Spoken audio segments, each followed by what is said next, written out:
마태복음 5장 13절에서 16절입니다. 제 성경이 신약성경 5쪽입니다.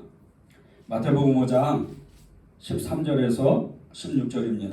다 찾으셨죠? 네, 우리 같이 함께 읽겠습니다. 시작. 너희는 세상의 소금이니 소금이 만일 그 맛을 잃으면 무엇으로 짜게 하려? 후에는 아무 쓸데없어 다만 밖에 버려져 사람에게 밟힐 뿐이니라.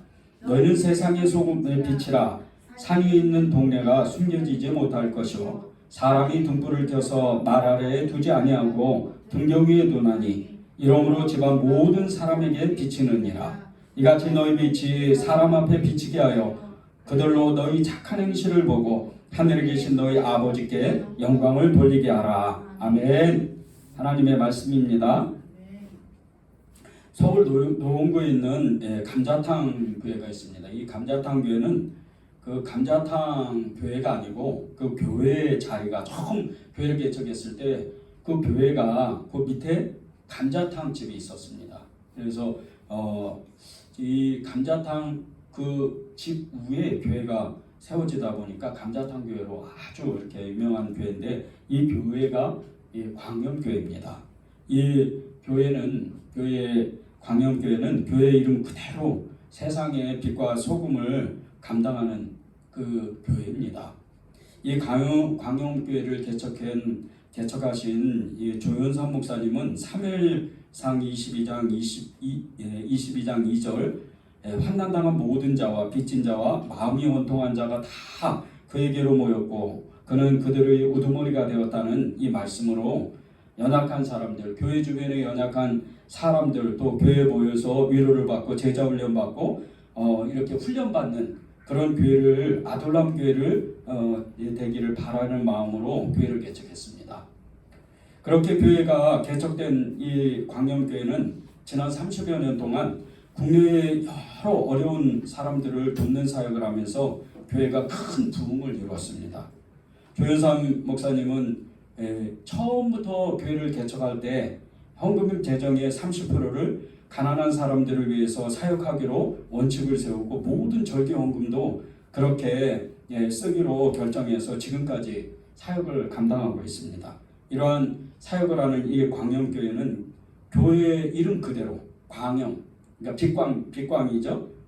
빛광의 그 소금을 나타내는 이 광염교회 이름 그대로 빛과 소금의 역할을 정확하게 감당하는 이 교회입니다.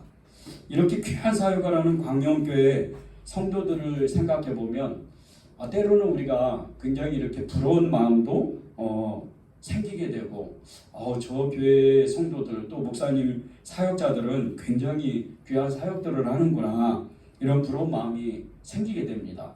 그런데 사실 저와 여러분도 세상의 소금이고 빛이라는 것을 잊지 말아야 됩니다.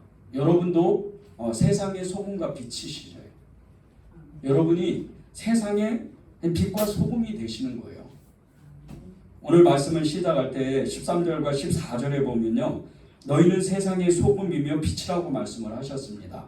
오늘 마태복음 5장 13절에서 16절 말씀을 이렇게 나누고 있는데 주님께서 너희가 세상의 소금과 빛이 돼야 된다 이렇게 말씀하시지 않고 너희는 세상의 소금이고 빛이다 이렇게 말씀을 하셨어요.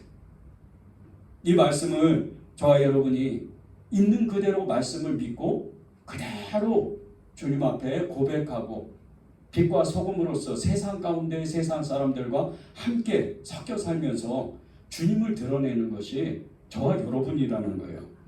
주님이 우리 말씀으로 이 세상에 너희는 빛과 소금이다 이 말씀을 주실 때 우리가 힘을 얻는 것, 이 힘을 얻는 것은 너희가 그렇게 될 것이다 이렇게 말씀하시는 게 아니고 너희는 이미 됐다.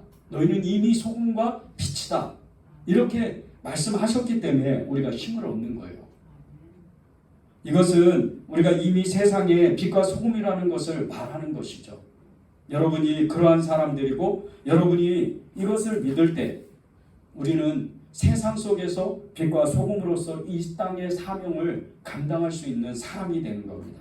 이 말씀을 그대로 있는 그대로 믿고 그 말씀대로 살아가게 될 때 우리를 통해서 우리의 가정과 우리의 직장과 세상이 바꿔지게 돼 있습니다.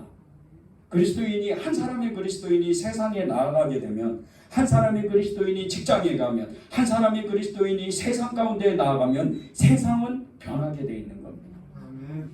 우리가 성경의 말씀을 믿고 살 때 하나님은 우리를 통해서 오늘도 창조의 역사를 만드시고 또 계속해서 그 창조의 역사를 만들어가고 계십니다. 그것은 하나님께서 말씀으로 세상을 창조하셨기 때문이죠. 빛이 있으라 말씀하실 때 그 빛은 그대로 나타났어요. 땅이 있으라, 땅과 하늘이 갈라져라 그렇게 말씀하시고, 그리고 모든 나무들이 있으라 말씀하실 때 하나님의 말씀대로 그대로 그 모든 것이 나타났습니다. 이것이 창조의 역사고, 이것이 하나님이 말씀하셨을 때 태초의 그 말씀으로 세상이 만들어진 거죠. 그런데 오늘 그 말씀하신 하나님께서 우리에게 너희는 빛과 소금이다, 세상 가운데에서 빛과 소금이라고 그렇게 말씀하시는 겁니다. 여러분이 이 말씀을 믿으세요? 여러분은 이 말씀을 그대로 붙들고 믿을 때 하나님께서 하나님의 그 말씀을 여러분을 통해서 하나님의 역사를 만드는 겁니다. 하나님이 말씀하실 때 우리가 아무런 의의를 제기하지 아니하고 그 말씀 그대로를 그렇게 믿고 그 말씀을 말씀대로 살아가게 될 때 하나님은 저와 여러분을 통해서 하나님의 역사를 만들 뿐더러 우리의 삶을 통해서 엄청난 능력을 나타내시는데, 이 엄청난 능력으로 인해서 우리의 가정이 바뀌고 우리의 직장이 바뀌고 세상 가운데에서 너무나도 고난을 겪고 힘들어하고 지쳐하고 죄 가운데 빠져서 어둠 가운데 있는 그 사람들이 밝은 빛으로 나오게 돼 있는 겁니다. 세계 역사 가운데 기독교가 들어갔던 나라들, 그 모든 나라, 거의 모든 나라들은 정치, 경제, 사회, 문화를 완전히 회복했어요. 세상이 바뀐 거예요. 완전히. 우리나라만 해도요, 130년 전에 기독교 복음이 들어왔을 때, 선교사님들을 통해서 영국과 미국을 통해서 복음이 들어왔을 때 세상이 바뀌었어요. 불과 130년 동안 1000만 그리스도인이 생기고 세계에서 10위권 안에들은 경제 대국을 이루는 이런 나라가 될 수 있었던 거. 종의 제도가 있었고 사대부의 제도가 있었고 왕이 있었던 이런 너무나 못 사는 이런 나라가 기독교 복음이 들어옴으로 인해서 우리 나라 자체가 바뀌어요.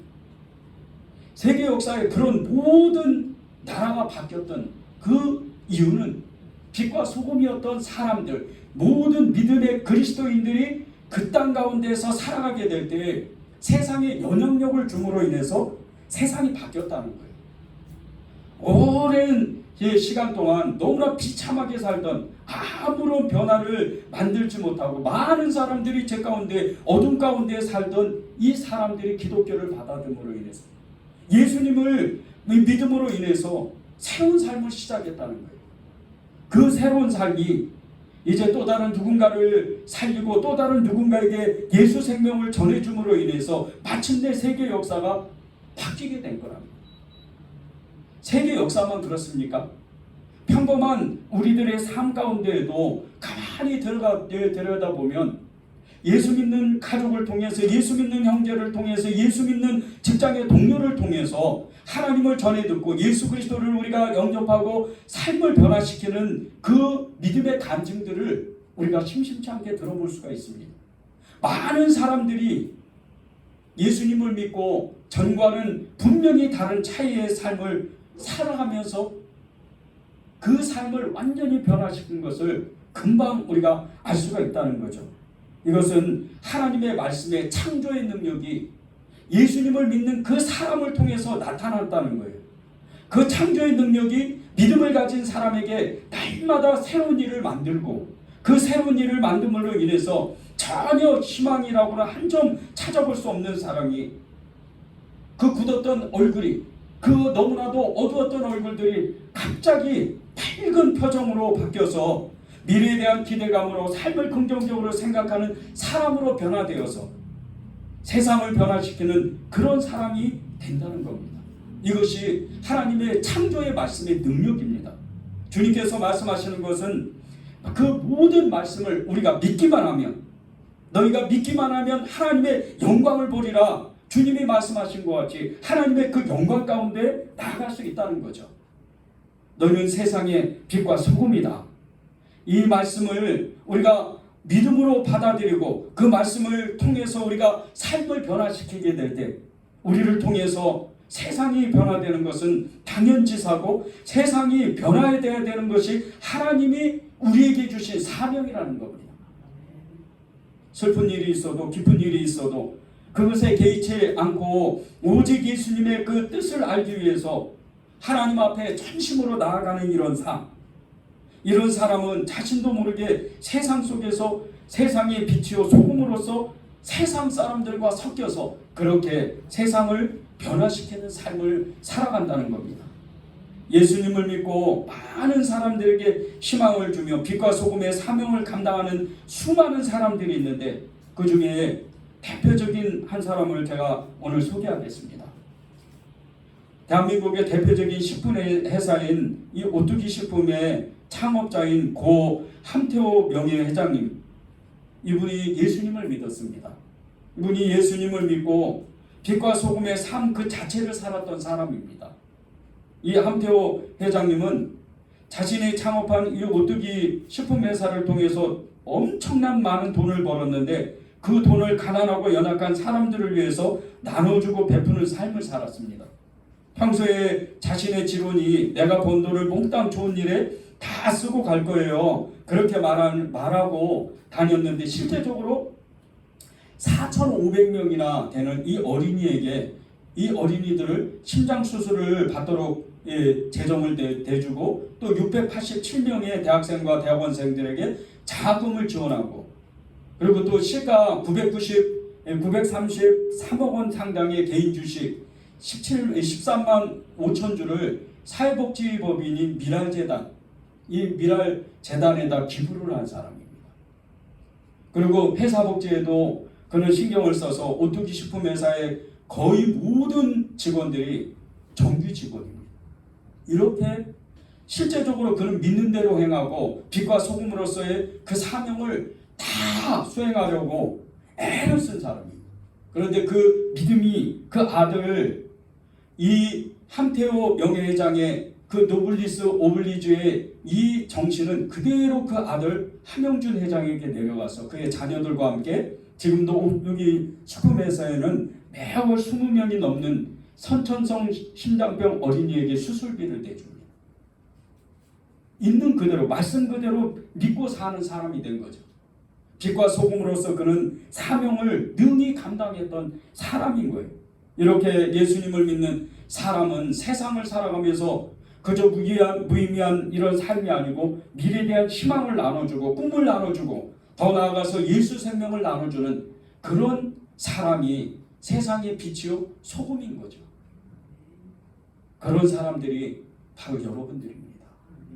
여러분이 믿음을 어디에다 두는지 여러분이 믿는 대로 이 땅 가운데에서 살아가게 될 때 하나님이 여러분을 통해서 여러분의 가정과 직장과 여러분의 주위의 이웃들을 바꾸게 돼 있는 겁니다. 디모데전서 6장 12절에 보면요. 오직 너 하나님의 사람아 이것들을 피하고 의와 경건과 믿음과 사랑과 인내와 온유를 따르며 믿음의 선한 싸움을 싸우라. 영생을 취하라. 이를 위하여 내가 부르심을 받았고 많은 증인 앞에서 선한 증언을 하였다고 말합니다. 믿음의 사람 바울, 이 바울의 제자가 디모데입니다. 이 디모데는 이제 하나님의 그 놀라운 기름 부음으로 인해서 이 바울이 떠나간 그 자리에서 담임 목사님으로 그 사역을 감당해야 되는데 이 바울이 디모데를 떠나면서 오직 너 하나님의 사람아 이것들을 피하라 이렇게 전해줍니다. 그런데 이 디모데전서 6장 11절 12절 말씀과 앞절에 보면 모든 일만하게 뿌리가 돈이라고 얘기를 합니다.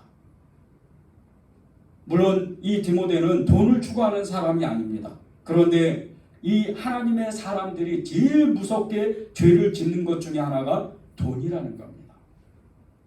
돈을 탐하고 돈에 대한 욕심이 있으면 하나님의 일을 할 수가 없는 거죠. 그것을 알면서 이 디모데가 자신이 가르치지 않아도 하나님 앞에 열심을 내서 성실한 사람으로서 하나님의 사역을 감당할 줄 알면서도 이 바울은 디모데에게 돈을 조심해라. 그리고 너는 하나님의 사람으로서 이것들을 피하고 의와 경건과 믿음과 사랑과 인내와 온유를 따르며 믿음의 선한 싸움을 싸우라. 그리고 이 모든 믿음의 선한 싸움은 영생을 위해서 내가 부르심을 받았다는 거예요. 하나님의 사람, 우리가 세상 가운데에서 빛과 소금으로 살아갈 수 있는 그 능력은 다른 어떤 것이 아니고 하나님의 부르심 가운데 온전히 응답할 때, 하나님의 그 부르심 가운데 우리가 조건 없이 하나님 앞에 우리의 삶을 드리고 우리의 삶을 하나님 앞에 쏟아놓을 때 그것을 이룰 수가 있다는 거죠. 세상 가운데에서 선한 영향력을 행하는 그 많은 그리스도인들, 이런 사람들은 자신이 누군지를 정확하게 아는 사람입니다. 여러분도 그런 분들이시죠? 여러분이 나는 누구인지를 아시는 분들이죠? 여러분이 누구죠? 여러분은 예수 믿는 사람이에요. 예수님의 제자입니다. 하나님의 사람이에요.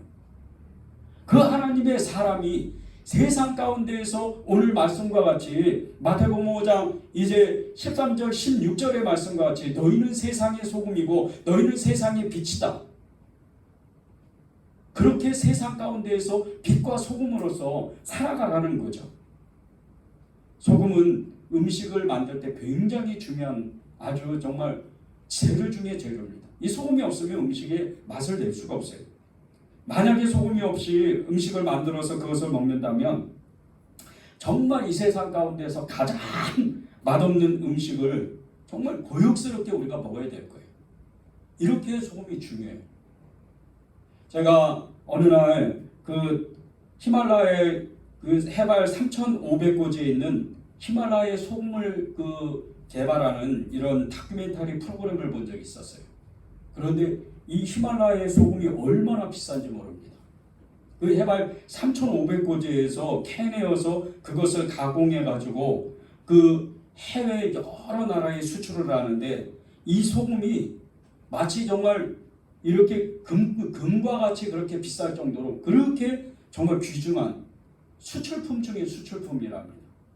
그런데 이것을 캐고 가공할 때 굉장히 영하 아주 그냥 한 20도도 넘는 이런 너무나 낮은 온도에서 그 소금을 캐내서 정말 조심스럽게 가공하는 그런 모습을 이렇게 TV에서 보는데 얼마나 이 소금을 소중하게 다루는지, 그리고 그것을 또 이동하는 그 수단, 이 나귀를 타고 그리고 이렇게 소금을 이동하는데 너무나 그걸 조심하는 그 모습을 보면서 아, 소금이 정말 귀하구나, 그런 마음을 많이 받았어요. 여러분이 그런 사람들이에요. 여러분이 하나님이 보실 때는 세상 가운데에서 그렇게 귀한 맛을 내는 그 음식의 맛을 내는 소금과 같이 하나님이 여러분을 세상 가운데에서 소금으로 여러분을 세우셨다는 거예요. 여러분을 보내셨다는 거예요. 그런데 소금이 소금의 맛을 내지 못한다면 오늘 말씀 그대로 그냥 다 모아가지고 밖에 버려져서 밟혀지는 거예요. 우리가 그런 사람들이 되면 안 돼요. 우리는 하나님의 그 부르심 가운데 하나님의 그 사명을 능히 감당하게 될 때 하나님의 그 순수한 맛을 내는 그리스도인, 진정한 그리스도인이 되어야 돼요. 지난주 말씀 가운데 의를 위하여 박해를 받는 사람의 복은 천국을 소유한다는 말씀을 우리가 나눴습니다. 그런데 그 말씀 끝에 12절 끝에 보면요, 너희 전에 있던 선지자들도 이같이 박해를 받았다고 합니다. 아주 소수의 사람들, 그 아주 하나님이 특별하게 세운 이 선지자들과 같이 제자들을 하나님이 부르셨다는 거예요. 이 산상수훈의 말씀은 이 말씀을 전하는 대상에 두 가지의 부류가 있습니다. 첫 번째는 군중이 있고 또 하나는 제자들이 있습니다.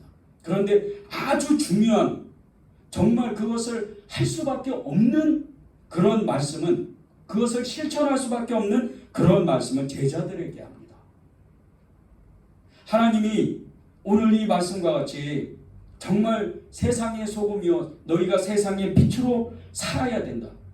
너희가 세상의 빛이고 소금이다. 그렇게 말씀하신 대상은 제자들이었다는 거예요. 군중이 아니고 제자들이었다는 거예요. 여러분이 세상에서 빛과 소금으로 살려면 예수님의 말씀대로 진정한 제자가 되어서 빛과 소금으로 그렇게 살아야 됩니다. 그러면 우리가 주님의 진정한 제자가 되려면 어떻게 해야 될까요? 도대체 우리는 진정한 제자가 되려면 무엇을 하면서 살아야 될까요? 제자가 되기를 원하고 또 제자가 되기를 바라고 열심을 다해서 주님을 닮아가려고 애를 써야 돼요. 아무것도 하지 않는 사람은 제자가 될 수가 없어요. 그저 하나님의 말씀을 듣고 아무 행동을 안 해요. 하나님 앞에 기도하고 아무것도 안 하는 거예요. 이런 사람은 제자가 될 수가 없어요.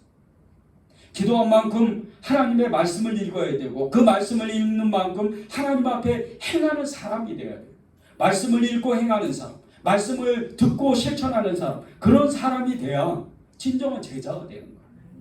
사랑하라, 용서하라, 이해하라, 인내하라, 기다려라. 성령의 열매가 9가지인데 그 열매를 맺고 그 열매를 우리가 취할 수 있는 것, 사랑과 희락과 화평과 오래 참음과 자비와 양성과 충성과 온유의 열매를 맺으려면, 그 절제의 열매를 맺으려면 여러분이 성령의 그 역사하신 성령의 그 감동하심을 온전히 순종하지 않으면, 거기에 반응하지 않으면 열매를 맺을 수가 없어요. 성령의 열매는 그냥 맺어지는 게 아니에요. 백가지구를 반드시 이루어야지만 성령의 열매가 맺어질 수가 있는 거죠. 똑같은 겁니다. 제자가 되려면 하나님의 사람으로서 책임감을 가지고 세상을 밝혀야 되는 그 사명을 내가 알고 그 정체성 가운데에서 하나님의 말씀대로 살기를 결단하고 그것을 그대로 실천해야 되는 거예요. 그래야 이것이 세상과 하나님을 연결하는 통보의 사명을 감당하고 예수 생명을 전해주는 사람이 되는 거예요.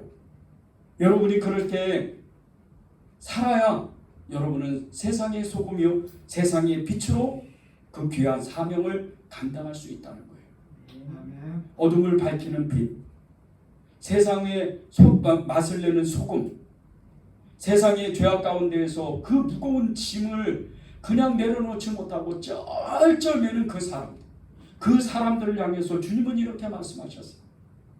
수고하고 무거운 짐진 자들아 다 내게로 오라. 내가 너희를 쉬게 하리라. 나의 멍에는 너무나 쉽다고 했어요. 나의 짐은 너무나 가볍다고 했어요. 그런데 주님이 우리와 함께 계시기 때문에 세상 사람들의 그 죄로 인해서 무거운 짐을 우리가 그것을 같이 질 때 그 짐은 너무나 가벼운 짐이 되고 그 짐은 금방 벗어지는 짐이 되고 결국에는 그 사람이 예수의 생명을 받아서 예수님의 빛을 보고 예수님의 그 은혜를 받아서 예수님의 사랑을 알고 그가 변화된 삶을 살아가게 되는 거예요. 여러분의 사명이 그겁니다. 15절을 보십시오. 사람이 등불을 켜서 말 아래에 두지 아니하고 등경 위에 두나니 이러므로 집안 모든 사람에게 비친다 그럽니다. 빛은 발 아래에 두지 않는다 그럽니다. 그 집안에 들어가고 나가고 하는 그 문 앞에다가 그 위에다가 둬야 들어가고 나가는 사람들이 그 빛을 보고 문을 들어가고 나가고 들어가면서 그 문에 의해서 그 빛에 의해서 넘어지지 않고 잘 들어갈 수 있고 나올 때도 그렇다는 거예요. 그런데 주님이 또 말씀하시잖아요. 나는 양의 문이다. 주님이 우리의 양의 문으로서 주님이 양들의 그 문을 안전하게 지켜주고 안전하게 열어주고 다치시게 하실 때 우리는 하나님의 그 보호하신 가운데 주님의 보호하신 가운데 우리가 믿음으로 살 수가 있다는 거예요. 그런데 그 사명이 우리에게도 있다는 거예요. 여러분 중에 예수님을 믿지 않는 사람, 그 가족이 있는 분들도 계실 거예요. 그분들이 예수 생명을 받을 수 있는 게 어떤 경우인 줄 아십니까? 여러분의 거룩한 삶이에요. 여러분의 그 빛나는, 여러분 안에 있는 예수 그리스도의 빛을 보고 소금과 같이 여러분이 그 짠맛을 내고 정말 감초와 같이 적시적소에 하나님의 그 사랑을 전해줄 때 빛을 잃었던 사람들, 소망이 없던 가족이 여러분의 그 거룩한 삶을 보고 예수님을 믿게 되는 거예요. 우리가 어떤 일로 먼 길을 가려고 할 때 가장 먼저 하는 일이 있어요. 그 가야 할 곳에 지도를 보고 그곳이 어떻게 가야 되는지 그것을 숙지합니다. 그리고 그곳을 가면서 자동차로 가는 사람들은 내비게이션을 펴고 그 내비게이션의 안내를 받아가면서 안전하게 갑니다. 이렇듯 세상 사람들은 자신들의 인생이 어디로 가는지 알지 못하고 살아가는데, 그 인생이 어디로 가는지 알지 못하는 그런 삶을 살아가는 이 세상 사람들에게 우리는 예수 그리스도의 이정표가 되어서 그들의 삶을 복된 삶으로 인도해야 되는 그런 사명이 있다는 거예요. 프랑스 남부 지방에 가면요, 이 생장이라는 마을이 있어요. 이 생장에서 출발해서 피레네 그 산맥을 넘어서 800km의 길을 여행해서 도착하는 곳이 산티아고 데콤포 스텔라 성당이라는 곳인데, 이것이 그 유명한 산티아고 순례의 길입니다. 세계문화유산에도 등재된 이 순례자의 여행길이 정말 여행길을 따라서 수많은 예수님을 믿던 믿지 않던 수많은 여행객들이 그 길을 가면서 자신의 인생을 돌아봅니다. 특별히 예수님을 믿는 사람들은 그 순례자의 길을 가면서 자신의 믿음을 정체성을 점검하면서 자기가 누구인지 또 앞으로 어떻게 무엇을 하며 살아야 되는지 그것을 점검하는 시간들을 많이 갖습니다. 보통 한 달에서 석 달 가까이를 이렇게 걸어가게 되는데, 이 800km의 길을 가면서 많은 여행객들과 많은 다국적 사람들을 만납니다. 그러면서 인생을 논하고 또 서로의 그 마음과 감정들을 나누면서 또 신앙을 나누면서, 신앙이 같은 사람들은 서로 그 자기의 신앙을 나누면서 정말 즐거움으로 기쁨으로 이 길을 갑니다. 그런데 이 길을 수많은 사람이 가면서 처음 이 길을 가는 사람도 그 800km의 이 피레네 산맥을 지나가면서 길을 가는데도 길을 잊어버리지 않는다는 거예요. 전혀 길을 잊어버리지 않고 그냥 그 길을 따라서 계속 가다 보면 끝에가 이 스페인의 산티아고 성당으로 도착하게 된다는 거예요. 근데 그 비결이 이 길가에 노란 화살표가 이게 계속 군데군데 있다는 거예요.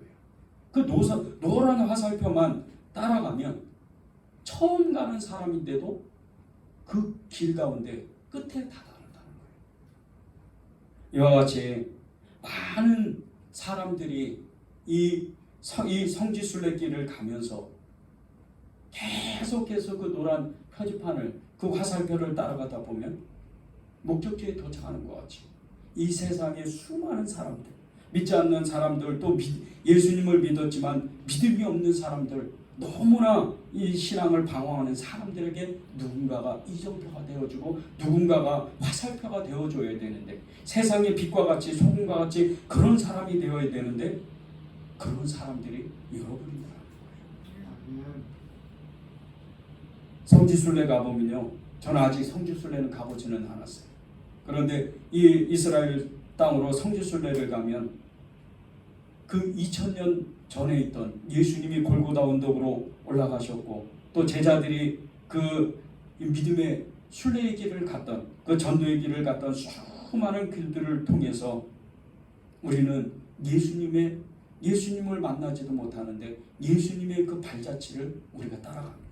그러면서 하나님의 영감이 임하고 우리도 왠지 모르게 예수님 그 삶을 따라가고 싶어하는 믿음의 결단들이 일어나요. 성지순례가 우리에게 영적으로 유익하는 것은 하나님이 우리에게 그 성지순례를 통해서 믿음의 길을 어떻게 살아야 되는지, 믿음의 삶을 어떻게 살아가게 해야 되는지, 결단해야 되는지 그것을 결단하게 만든다는 거예요.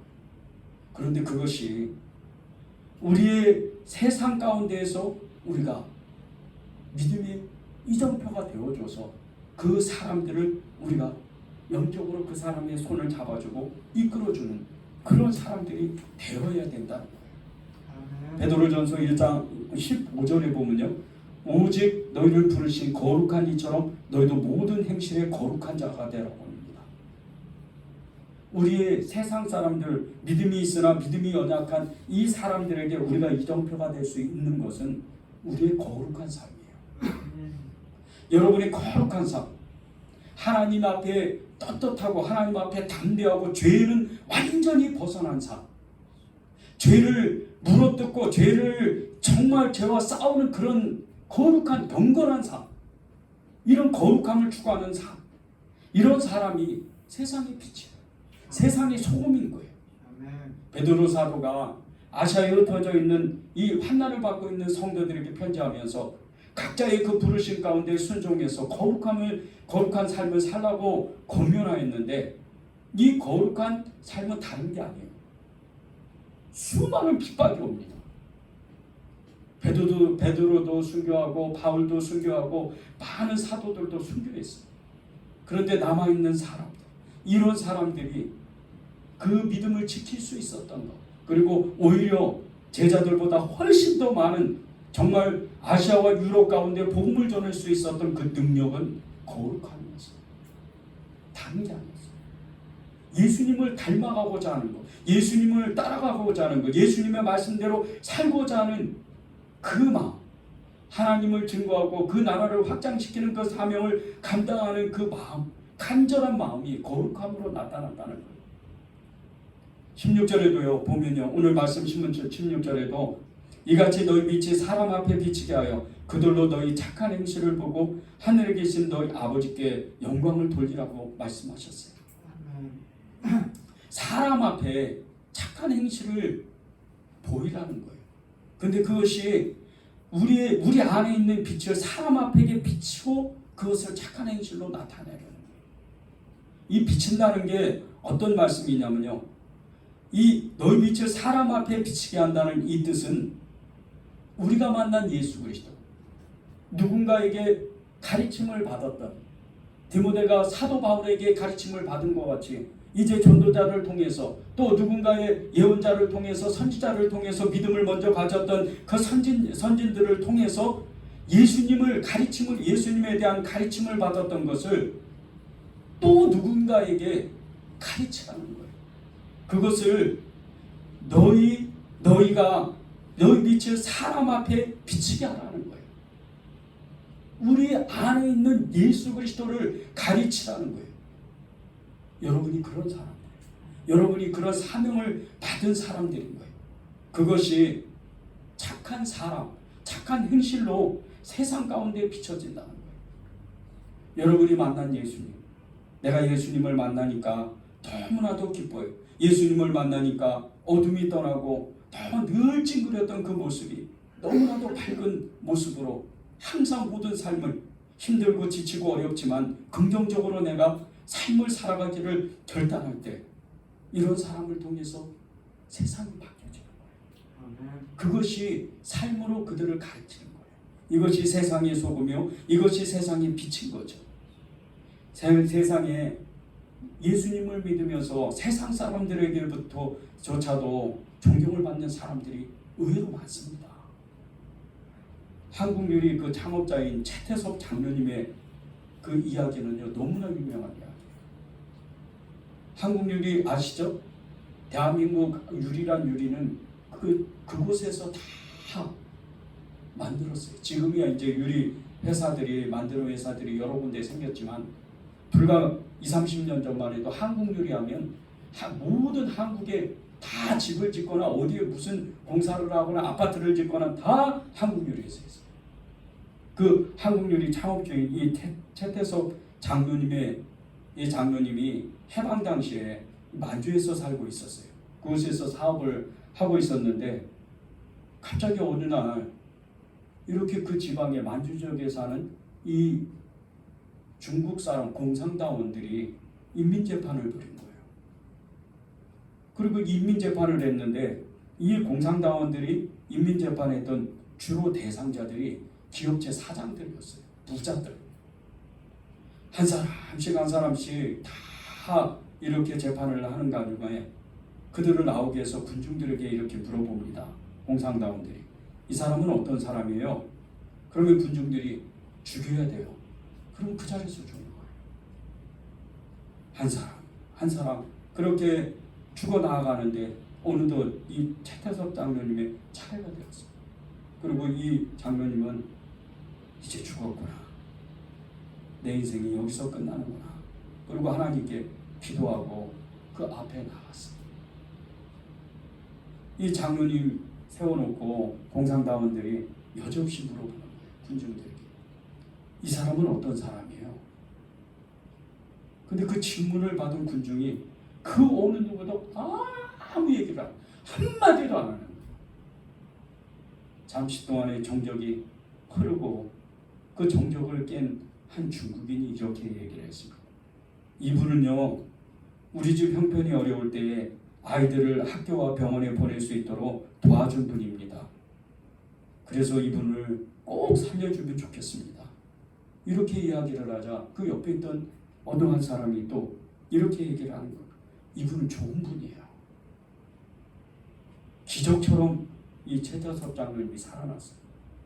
그리고 해방을 맞이해서 이제 한국 땅에 와서 사업을 크게 벌렸습니다.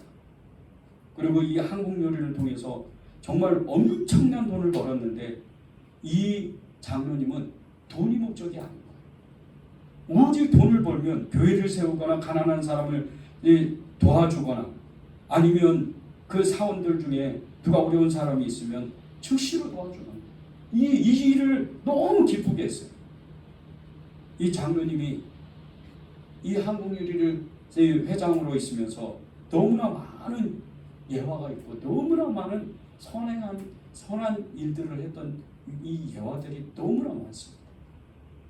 이와 같이 오늘 저와 여러분, 오늘을 사는 우리 그리스도인들은 사회 구석구석에서 정말 세상 사람들에게 이 사람은 진짜 믿음의 사람이야. 이 사람은 정말 예수님의 사람인 것 같아. 바꿔서 말하면 이 사람은 소금이야. 이 사람은 빛이야. 이 뜻인 거죠. 이런 사람이 돼야 돼요.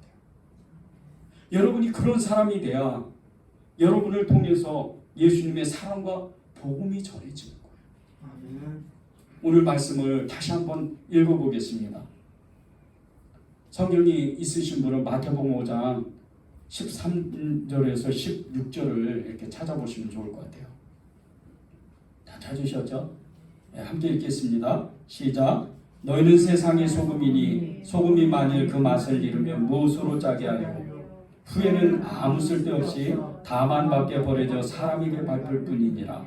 너희는 세상의 소금이라. 산 위에 있는 동네가 숨겨지지 못할 것이요 사람이 등불을 켜서 말 아래에 두지 아니하고 등경 위에 두나니 이러므로 집안 모든 사람에게 비치느니라. 이같이 너희 빛이 사람 앞에 비치게 하여 그들로 너희 착한 행실을 보고 하늘에 계신 너희 아버지께 영광을 돌리게 하라. 아멘. 왜 우리가 세상의 소금으로, 왜 우리가 세상의 빛으로 하나님이 우리를 살아가야 된다. 너희는 세상의 소금이고 빛이다. 그렇게 말씀하신 줄 아십니까? 지금 여러분 주위에 4명 중에 3명은 예수를 안 믿어요. 여러분이 이것을 정말 심각하게 생각해야 돼요. 그렇지 않으면 여러분이 이 땅에서 예수님을 잘 믿고 한 세상을 잘 살아보고 하나님 앞에 가서 천국에 들어간들, 여러분이 가족 중에, 형제 중에, 여러분의 부모 중에 예수를 안 믿었으면 여러분은 천국에서 너무나 가슴 아픈 그런 한탄을 하게 돼요. 왜 그런지 아십니까? 천국과 지옥은 분명히 있는데 이 천국과 지옥 가운데 천국에서 지옥을 바라볼 수가 있다는 거예요. 마태복음에 나오잖아요. 부자의 그 헌대를, 그 문 앞에서 헌대를 정말 그 부자가 던져주는 그 정말 이렇게 먹다 남은 뼈다구를 먹던 이 거지 나사로 죽지 못해 살았어. 그런데 그가 죽고 나서 하나님 앞에 가는데, 아브라함의 품에 안겨서 하나님 아버지 앞에 가는데 천국인 거예요. 이 부자는 어떻게 돼요? 똑같이 죽었는데 지옥의 불꽃 가운데에서 한순간도 견디지 못하고 아브라함에게 부탁합니다. 아버지 아브라함이여, 나사로를 시켜서 그 손가락에 물 한 방울만 묻혀서 내 혀를 서늘하게 해주십시오. 지옥의 불꽃 가운데서 끊임없이 괴로워하는 거예요. 제가 예배에 임하기 전에 조금 전에 요한계시록을 읽고 내려왔습니다. 요한계시록을 읽으면서 하나님이 제게 마음을 주신 게 있어요. 정말 복음을 전할 때 바로 전해야 된다. 복음을 전할 때 급하고 강한 마음으로 정말 그 사람이 지옥에 떨어진다는 것을 네 눈으로 보면서 복음을 전해야 된다. 이 요한계시록은 하나님의 어떤 미래에 대한 정말 희망의 책이고 복음에 대한 하나님의 강력한 메시지다. 거기에 나오는 수많은 심판들이 나오고 일곱 교회, 아시아의 일곱 교회들이 나와요. 그리고 하나님의 여러 가지 심판의 그 예화들이 나옵니다. 앞으로 미래에 될 일, 우리가 살면서 나타나는 일도 있고 앞으로 될 일도 수없이 나옵니다. 그런데 그 모든 것을 다 통틀으면 나오잖아요. 마지막에 주 예수여 어서 오시옵소서. 우리는 주님을 기다리는 거예요. 여러분이 왜 소금이 되고 왜 여러분이 빛이 돼야 돼요? 주님을 전해야 되는 거 아닙니까? 우리는 세상 사람들이 예수님을 믿지 않는 것에 대해서 밤잠을 설치면서 하나님 살려주십시오 통곡하면서 기도하는 사람들이 돼야 돼요. 먹고 사는 문제 가지고 여러분이 정말 거기에 연연하지 마십시오. 어떤 마음에 상처 가지고 여러분이 쩔쩔매지 마십시오. 나는 누구보다도 상처가 많아. 나는 건들지 마. 다 여러분의 이기적인 마음이에요. 그런 것은 없어요. 예수를 진짜 믿으면, 예수님을 진정으로 만났다면, 예수님의 사랑이라면 그 마음에 하나님에 대한 소망, 하나님에 대한 갈망, 그분을 더 알고 싶어하는 하나님의 그 갈망이 우리 안에 끊임없이 솟아나게 돼 있어요. 예수님을 만났던 사마리아의 여인 보십시오. 너무나도 안타까운 삶이었지만 주님을 만나는과 동시에 예수님이 그 말씀을 듣는과 동시에 예수님을 믿는 사람은 그 안에서 그 배에서 솟아나는 샘물과 같이 이제 다시는 목마르지 않을 것이다. 아멘. 끊임없이 그렇게 나타나요. 예수님을 믿을 때 어떻게 돼요? 성경의 이름과 같이 그 배에서 생수의 강이 흘러나겠다. 여러분이 왜 빛이에요? 여러분이 왜 소금입니까? 하나님이 그렇게 만드셨다는 거예요. 말씀으로. 여러분을 통해서 오늘도 창조의 역사, 말씀의 창조의 역사가 끊임없이 계속 이어져야 돼요. 빛이 있으라. 그러면 빛이 있는 거예요. 여러분이 세상 가운데 예수 믿으세요. 이러면 그 사람이 그 영혼이 떨려서 영혼이 흔들려서 완전히 그 마음에 기갈이 돼서 완전히 뒤집어져서 하나님 앞에 돌아와서 나도 예수 믿어요. 이런 역사가 일어나야 돼요. 여러분을 그렇게 부르신 거예요. 그런 은혜가 이 한 주간 동안 여러분에게 있기를 바랍니다.